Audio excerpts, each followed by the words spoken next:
पुण्यातील विमाननगर परिसरातील the noir पबमध्ये बेकायदा सुरू असलेल्या पार्टीवर राज्य उत्पादन शुल्क विभागाने मोठी कारवाई केली आहे। या कारवाईमध्ये महिला आणि पुरुष मिळून 50 जणांना ताब्यात घेण्यात आले। पब मालकासह 10 जणांविरोधात गुन्हा दाखल करण्यात आलाय। राज्य उत्पादन शुल्क विभागाचे पुणे अधीक्षक अतुल कानडे आणि त्यांच्या पथकाने ही कारवाई केली आहे। छाप्यात सुमारे 3,67,000 रुपयांचा मुद्देमाल जप्त करण्यात आलाय। यामध्ये 178 विदेशी मद्याच्या बाटल्या तसंच अवैध मद्य व्यवसायासाठी वापरलेले साहित्य, खुर्च्या, सोफा, लाकडी टीपॉय, लोखंडी साहित्य, स्पीकर्स, साऊंड सिस्टीम, लॅपटॉप, संगणक, काचेचे ग्लास, फॉग मशीन आदींचा समावेश आहे। नववर्षाच्या पार्श्वभूमीवर शहरात बेकायदा पार्ट्यांवर लक्ष ठेवण्यासाठी 21 भरारी पथकं तैनात करण्यात आली असल्याची माहिती अधीक्षक कानडे यांनी दिली आहे। या प्रकरणात एकूण 52 आरोपींवर कारवाई करण्यात आली असून पब चालक आणि व्यवस्थापक असे दोघे आरोपी फरार आहेत। त्यांचा सध्या शोध सुरू आहे। राज्य उत्पादन शुल्क विभागाच्या कालच्या नॉयर पब विरुद्धच्या कारवाईबद्दल माहिती देण्यात येत आहे। काल दिनांक 27 डिसेंबर 2025 रोजी पहाटे 5 वाजता अधीक्षकांच्या उपस्थितीमध्ये नॉयर पब विरुद्ध कारवाई करण्यात आलेली आहे। पहाटे 5 वाजेपर्यंत अवैध पद्धतीने हा पब चालू होता। तेथे एकूण 52 जणांविरुद्ध त्यांच्या विरुद्ध कारवाई करण्यात आलेली आहे। त्यापैकी 42 युवक युवती तेथे मद्यप्राशनाकरता उपस्थित असल्याचे आढळून आले। तसेच 10 व्यवस्थापकांविरुद्ध गुन्हा नोंद करण्यात आलेला आहे। 2 व्यवस्थापकांना 10 जानेवारी 2026 पर्यंत न्यायालयीन कोठडी सुनावण्यात आलेली आहे। मुख्य आरोपी अमरजीत सिंग संधू याचा शोध सुरू असून त्याच्या विरुद्ध कारवाई करण्यात येईल। तसेच या कारवाईमध्ये तेथील सर्व साहित्य सुद्धा जप्त करण्यात आले आहे। तेथील सोफा, त्याच्यानंतर तिथे टेबल्स, खुर्च्या, तसेच साऊंड सिस्टीम इत्यादी सर्व व मद्यसाठा असा एकूण 3.67 लाख इतक्या रकमेचा मुद्देमाल जप्त करण्यात आला। राज्य उत्पादन शुल्क विभागाच्या वतीने आवाहन करण्यात येते की अशा प्रकारे बेकायदेशीरपणे अवैध कोणताही परवाना नसताना पार्ट्यांचे आयोजन करण्यात येऊ नये, अन्यथा कठोर कायदेशीर कारवाई करण्यात येईल। काँग्रेसच्या माजी नगरसेवकांनी MIM मध्ये पक्षप्रवेश केल्यानंतर दादांच्या राष्ट्रवादीचे आमदार प्रताप पाटील चिखलीकर यांनी अशोक चव्हाण यांच्यावर टीका केली होती। MIM कोण चालवतो हे सगळ्यांना माहित आहे। अशोक चव्हाण यांना भाजप हिरवा करायचा आहे असं वक्तव्य प्रताप पाटील चिखलीकर यांनी केलं होतं। त्याला आता खासदार अशोक चव्हाण यांनी प्रत्युत्तर दिले। MIMचा आणि आमचा काडीचाही संबंध नाही, त्यांना माणसं मिळत नाहीत, हे दुर्दैव आहे असं अशोक चव्हाण म्हणाले। हे सगळे मला व्यक्तिगत चाहणारा वर्ग मोठा आहे, पक्षाला मानणारा वर्ग मोठा आहे। सर्वांच्या भावना समजून घेणे माझं काम आहे। कुठलाही निर्णय घेण्याच्या अगोदर जनभावना समजण्याचा माझा प्रयत्न आहे, त्याचा हा प्रयत्न माझा आहे। युतीसाठी आमचे सहकारी जाऊन भेटले आहेत, शिवसेनेच्या लोकांना चर्चा काही झालेली आहे, त्यांच्या उत्तराची प्रतीक्षा आहे। शिवसेनेशी चर्चा करण्याकरता DP सावंत, अमर राजूरकर, चैतन्य बापू हे सगळे प्रयत्न आहेत चर्चेमध्ये। त्यांच्याकडून द्यायचं काय चर्चा, डायरेक्ट चर्चा प्रस्ताव द्यायचा विषय कुठे आहे? डायरेक्ट चर्चा सुरू आहे। त्यामुळे जी चर्चा होईल त्यातून जे निष्कर्ष निघेल त्यामुळे आपण त्यांचं उत्तर काय प्रतीक्षा करतो। तुमचे मित्र राष्ट्रवादीचे ते असं म्हणत आहेत की अशोक चव्हाण यांना भाजप हिरवी करायचे, MIMचे पक्षप्रवेश तुम्ही घडवून आणले असं। MIMचा माझा काही संबंध नाही, त्यांना प्रचाराला कुठला मुद्दा शिल्लक नाहीये आणि त्यांच्यात जर ताकद असती ते थांबवा तिकडे। हे सगळं ओपन टेरिटरी आहे। आज निवडणुकीसाठी कोणालाही कुठल्याही भागात जाता येतं, पक्षात माणसं घेता येतात, त्यांनी जावा प्रयत्न करावे। आमचा MIMचा काडीचाही संबंध नाही। आम्ही आमच्या परीने जे उमेदवार आमच्याकडे सक्षम वाटतात त्यांना आम्ही घेत आहोत। त्यामुळे त्यांना काय बोलायचं ते बोलू द्या। त्यांना माणसं मिळत नाही ते त्याचं दुर्दैव। ते आमचे उमेदवार कोण होतात त्याची वाट पाहत आहे। आमची कुठलीच मागणी नाही। भाजपकडे राष्ट्रवादीची कुठली मागणी नाही। चर्चा असे काय काही अंतर्गत गोष्टी मला बाहेर सांगता येत नाही। त्यांची चर्चा आमची सुरू आहे। DP सावंत आणि ते अमर राजूरकर, चैतन्य बाबू देशमुख जाऊन आले, 2-3 वेळा चर्चा झाल्या, त्याची उत्तराची प्रतीक्षा आहे। आम्ही तयार ठेवलेलीच आहे, तयारी करावीच लागेल ना। धुळे महानगरपालिकेच्या रणधुमाळीला आता सुरुवात झाली। सर्वच पक्ष आपल्या ताकदीनं मैदानात उतरल्याचं पाहायला मिळते। याच पार्श्वभूमीवर धुळ्यात वंचित बहुजन आघाडीच्या प्रभाग क्रमांक 9 मधील उमेदवार सोनाली खरात यांच्या प्रचार कार्यालयाचं लोकार्पण दिमाखात पार पडलंय। यावेळी वंचित बहुजन आघाडीचे जिल्हा संघटक शंकर खरात, उत्तर महाराष्ट्र उपाध्यक्ष रविकांत वाघ यांच्यासह पक्षाचे पदाधिकारी आणि परिसरातील नागरिक मोठ्या संख्येने उपस्थित होते. पुरुषांना विनम्र अभिवादन करतो. सर्व परिवर्तनवादी महापुरुषांना विनम्र अभिवादन करतो. त्याचप्रमाणे श्रद्धेय बाळासाहेब आंबेडकर यांनाही विनम्र अभिवादन करतो. आज या ठिकाणी वंचित बहुजन आघाडीचे या ठिकाणी निवडणुकीचे कार्यालय शंकर अण्णा खरात यांच्या मिसेस सोनालीताई या ठिकाणी महानगरपालिकेच्या 9 नंबर प्रभागातून उभे आहेत आणि त्याच्यासाठी आम्ही हे सगळे कार्यकर्ते आणि सगळे एकत्र येऊन हे सीट कुठल्याही हालतमध्ये महानगरपालिकेत निवडून यावं याच्यासाठी सगळेजण प्रयत्न करत आहोत.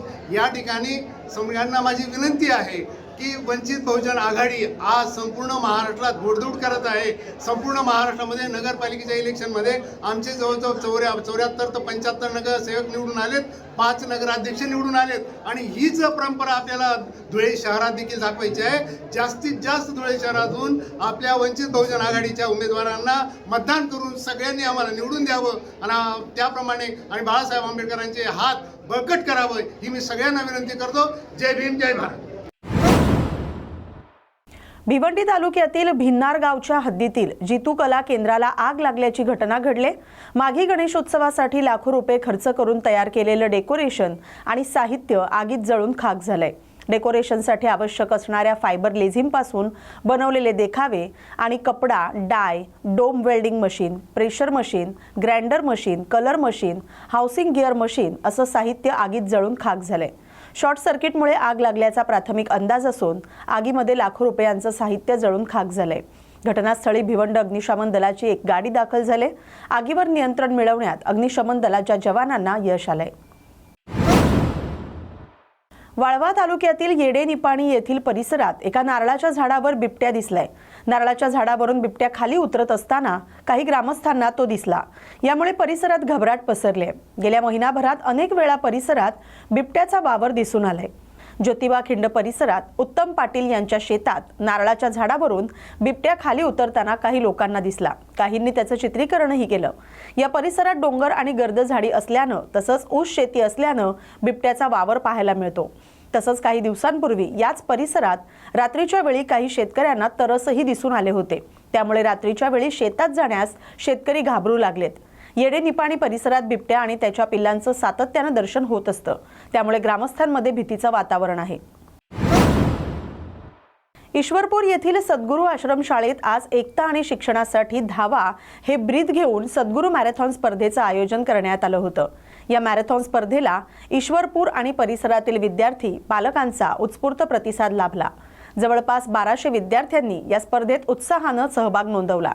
या मॅरेथॉनची सुरुवात ईश्वरपूर येथील पंचायत समिती कार्यालयापासून करण्यात आली. शिस्तबद्ध आणि जल्लोषपूर्ण वातावरणात ही मॅरेथॉन संपन्न होते. सद्गुरू आश्रमशाळेत समारोप करण्यात आला. मॅरेथॉन पूर्ण करणाऱ्या विद्यार्थ्यांचं शाळा परिसरात टाळ्यांच्या गजरात स्वागत करण्यात आलं. स्पर्धेत यश संपादन करणाऱ्या विजेत्या विद्यार्थ्यांना गट शिक्षणाधिकारी सुनील आंबी आणि पोलीस उपनिरीक्षक समाधान घुगे यांच्या हस्ते बक्षीस देऊन सन्मानित करण्यात आलं. ही मॅरेथॉन विद्यार्थ्यांमध्ये शारीरिक तंदुरुस्ती, शिस्त, आरोग्याची जाणीव, व्यसनमुक्तीचा संदेश तसंच सामाजिक ऐक्य निर्माण करण्याच्या उद्देशानं आयोजित करण्यात आली होती. धाव आरोग्यासाठी, एकतेसाठी, शिक्षणासाठी आणि धाव उज्ज्वल भविष्यासाठी हा संदेश या मॅरेथॉनमधून देण्यात आला. आमच्या सद्गुरू आश्रमशाळेमध्ये आज सद्गुरू मॅरेथॉन 2025 स्पर्धेचं आयोजन करण्यात आलेलं होतं. आमच्या शाळेतील विद्यार्थ्यांसह परिसरातील इतर शाळांचे विद्यार्थी पालक या स्पर्धेमध्ये उत्स्फूर्तपणे सहभागी झाले होते. जवळपास 1200 ते 1300 विद्यार्थी या स्पर्धेत सहभागी झाले होते. अत्यंत उत्साहपूर्ण वातावरणात ही स्पर्धा आज संपन्न झाली. सकाळी ईश्वरपूर येथील पंचायत समितीपासून या स्पर्धेला सुरुवात झाली. आमच्या सद्गुरू आश्रमशाळेमध्ये त्याचा समारोप झाला. यशस्वी विद्यार्थ्यांना प्रशस्तीपत्र देऊन सन्मानित करण्यात आलं. Run for unity and run for education या ब्रीद वाक्यानं घेण्यात आलेली ही स्पर्धा खऱ्या अर्थानं विद्यार्थ्यांच्यामध्ये जाणीव जागृती, त्याचबरोबर राष्ट्रीय एकात्मता, त्याचबरोबर आरोग्याची जाणीव आणि शिक्षणाचं महत्त्व सांगून गेली. संस्थेचे संस्थापक सचिव सन्माननीय एकनाथराव जाधव तात्या, सहसचिव सत्यजित जाधव अण्णा, त्याचबरोबर संचालक रणजित जाधव दादा यांच्या प्रेरणेनं घेण्यात आलेली ही स्पर्धा सर्व स्पर्धकांच्या सहभागामुळे यशस्वी झाली. सध्या ग्रामीण भागात बिबट्याच्या वाढत्या वावरामुळे शेतकऱ्यांमध्ये दहशतीचं वातावरण आहे. मात्र वाळवा तालुक्यातील कुरळप इथल्या एका जिद्दी शेतकऱ्यानं या संकटावर मात करण्यासाठी अनोखी शक्कल लढवली. शेतात बिबट्या येऊ नये म्हणून त्यांनी चक्क बियरच्या रिकाम्या बाटल्या आणि नटबोल्टचा वापर करून एक ध्वनियंत्र तयार केलंय. त्याच्या या अनोख्या जुगाडाची सध्या संपूर्ण परिसरात चर्चा सुरू आहे. कुरळप येथील शेतकरी सुधीर चव्हाण याची मळ्यामध्ये वस्ती आहे. रात्रीच्या वेळी बिबट्या थेट वस्तीवरील जनावरांच्या शेडमध्ये येत असल्यानं जनावरांच्या शिकारीची भीती निर्माण झाली होती. बिबट्या किंवा इतर वन्य प्राणी आवाजाला घाबरतात हे ओळखून चव्हाण यानं एक शक्कल लढवली. त्यानं झाडाच्या फांद्यांवर बियरच्या रिकाम्या बाटल्या सुतळीनं टांगल्या आणि त्या बाटल्यांच्या आत नटबोल्ट आणि प्लास्टिकच्या बाटल्यांचे तुकडे अशा प्रकारे अडकवले की वाऱ्याच्या मंद झुळुकीनेही त्यात खुळखुळ असा आवाज येतो. काचेवर धातू आदळल्यानं निर्माण होणारा हा आवाज रात्रभर सुरू राहतो. या प्रयोगाचा फायदा असा झाला की रात्रीच्या शांततेत या बाटल्यांचा सतत आवाज येत राहिल्यानं बिबट्याला तिथं माणसांची चाहूल किंवा काहीतरी हालचाल असल्याचा भास होतो. परिणामी बिबट्यानं या शेडच्या परिसराकडे फिरकणं बंद केलंय. अत्यंत कमी खर्चात आणि टाकाऊ वस्तूपासून बनवलेलं हे सुरक्षा यंत्र कुरळपमधील शेतकऱ्यांसाठी आकर्षणाचं केंद्र ठरलंय. सोलापूरमध्ये प्रभाग क्रमांक 22 मधून नव्या प्रवेश करणाऱ्याला उमेदवारी दिल्यास अंगावर पेटवून घेण्याचा इशारा भाजपच्या इच्छुक उमेदवारांनी दिलाय. सोलापूर महापालिकेत प्रभाग क्रमांक 22 मधून सोलापूर दक्षिणचे आमदार सुभाष देशमुख यांनी 2 महिन्यांपूर्वी शीतल गायकवाड यांची उमेदवारी जाहीर केली होती. मात्र नुकतंच काही दिवसांपूर्वी पालकमंत्री जयकुमार गोरे यांनी प्रभाग क्रमांक 22 मधील राष्ट्रवादी अजित पवार गटाचे उमेदवार किसन जाधव आणि नागेश गायकवाड यांना भाजपमध्ये प्रवेश दिला होता. किसन जाधव आणि नागेश गायकवाड यांच्या पक्षप्रवेशामुळे भाजपच्या निष्ठावंत शीतल गायकवाड यांच्या चिंतेत भर पडली. त्यामुळे उमेदवारी न मिळाल्यास प्रभाग क्रमांक 22 मधील जवळपास 1000 कार्यकर्त्यांना घेऊन भाजप कार्यालयासमोर आत्मदहन करण्याचा इशारा शीतल गायकवाड यांनी दिलाय. 22 शीतल सुरेंद्र गायकवाड. मला 2 महिन्यापूर्वी प्रभाग क्रमांक 22 मधील ओपन पुरुष ही उमेदवारी भर सभेमध्ये माननीय सुभाषबाबू देशमुख साहेबांनी जाहीर केली होती. त्या सभाला कमीत कमी 1200 ते 1500 लोक उपस्थित होते. माझं एकच म्हणणं आहे की मी एक भाजपचा निष्ठावंत कार्यकर्ता आहे आणि माननीय सुभाषबाबू देशमुख साहेबांचा एक विश्वासू कार्यकर्ता आहे. मला कोणतंही पद नाही. या प्रभाग क्रमांक 22 मध्ये या विजापूरच्या परिसरात मुख्यमंत्री सुशीलकुमार शिंदे, उज्ज्वलाताई शिंदे, प्रणितीताई शिंदे यांचं मतदान होतं. एके वेळेसचा हा बालेकिल्ला होता काँग्रेसचा. इथं कुत्रं बी उभारलं तर काँग्रेस निवडून येत होतं. अशा परिस्थितीमध्ये संकटाच्या परिस्थितीत संघर्ष करून आज सगळं आपण भाजपमय वातावरण केलंय आणि प्रभाग क्रमांक 22चं मला तिकीट फायनल केल्यानंतर ना मी जोमाने काम करत सगळ्यांच्या घरोघरी कमळ फुलवायचं, कमळाचं महत्व सांगायचं, कमळ पोचवायचं काम केलं. 4200 लाडकी बहीणचं फॉर्म भरले आहे मी. 1872 सभासद भाजप सभासद नोंदणीचं फॉर्म भरले. सगळं असं भाजपमय वातावरण असताना हे किसन जाधव, नगरसेवक नागेश गायकवाड हे अचानक रात्री 12 वाजता 4 दिवसापूर्वी बालाजी सरोवर येथे पक्षप्रवेश केलं. त्यापूर्वी 2 दिवसा अगोदरच आमचा एक चैत्र लॉस राजसनगरला निर्धार मेळावा झाला. त्यावेळेस रोहिणीताई तडवळकर ताई हे उपस्थित होते. तसे सुभाषबाबू देशमुख साहेब पण उपस्थित होते. त्यावेळेस ठरलं होतं की नवीन कोणत्याही माणसांना पक्षप्रवेश द्यायचं नाही. निष्ठावंत लोकांना आपण नगरसेवकाची उमेदवारी जाहीर करायचं आणि त्यांच्या पाठीशी राहायचं.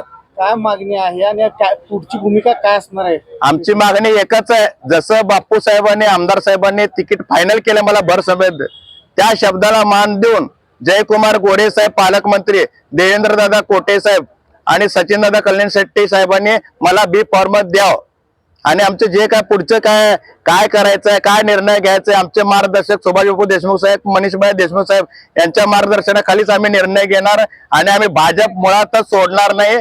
या आलेल्या लोकांना परत पाठवून माझ्या कमळ माझ्या हातात बी फॉर्म द्यावं आणि मी लढायला त्यांच्या सोबत तयार आहे. त्यांनी राष्ट्रवादी घ्यावं. जनता जे उत्तर देईल त्याला आपण मान्य करू. उमेदवारी न दिल्यास काय भूमिका असेल तुमची?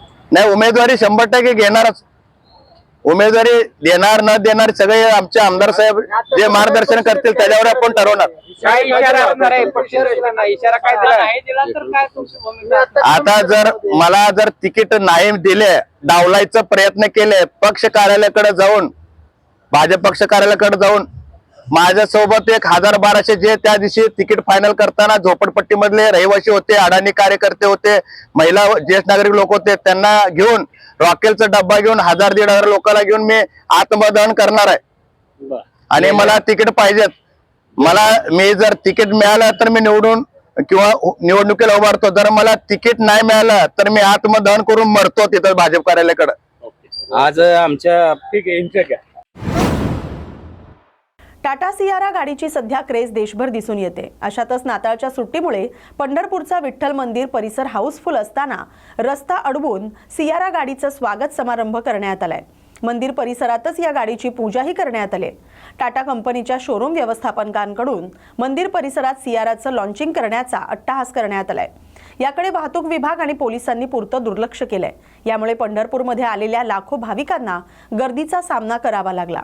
एकीकडे विठ्ठल दर्शनाची ओढ भक्तांना असताना दुसरीकडे मात्र सियाराची गर्दी टांगा दिसून आलाय. परिणामी भाविकांतून संताप व्यक्त होतोय. पुण्यातील गांजवे चौकात 2 मिनी बसमध्ये अपघात झालाय. कार चालकानं रस्त्यात अचानक वाहन थांबवल्यानं एक बस दुसऱ्या बसवर आदळली आहे. या अपघातात बसचं नुकसान झालंय. बसमधील काही प्रवासी जखमी झाल्याची माहिती आहे.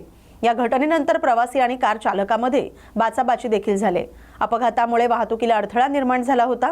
कार चालकाला मारहाण करण्यात आली.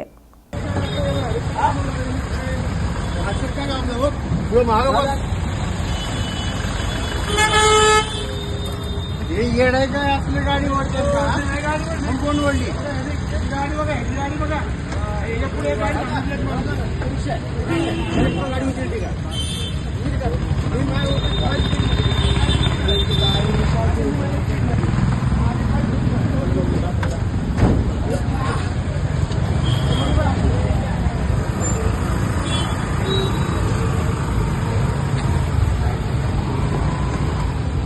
मिनी बस म्हणायचं.